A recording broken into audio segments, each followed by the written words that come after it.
Salamlayırıq. Bayramınız mübarək olsun. Yeni iliniz mübarək olsun deyirəm. Və istərdim indi bizim Mehman Ovçuoğlu'nun da bir ürək sözlərini eşidək, sonra da nəğməsini eşidək. Buyurun. Ben de önce bütün ekran karşısında əyləşən tamaşaçılarımızı salamlayıram.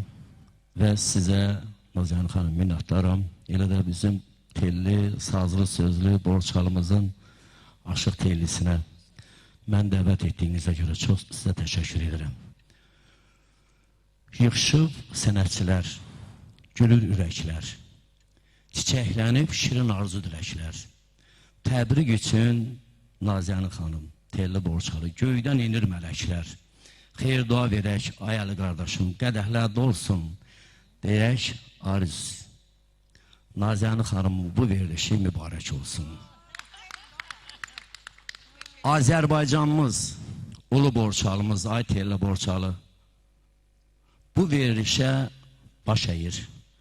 Nazihan xanım, Mehman Ovçuoğlu da telli borçalı ilə, Ariz Hüseynovla sizin bu verilişinizi təbrikə gəlir. İşıqlı gələcəyə nur diləyir, deyirəm Nazihan xanım. Verilişiniz uğurlu olsun, qarşıdan gələn yeni iliniz mübarək olsun. Təşəkkür ederim sizə, var olun.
Təşəkkür edirik ay Mehman. Buradan doğulub boya başa çatdıq bağlara.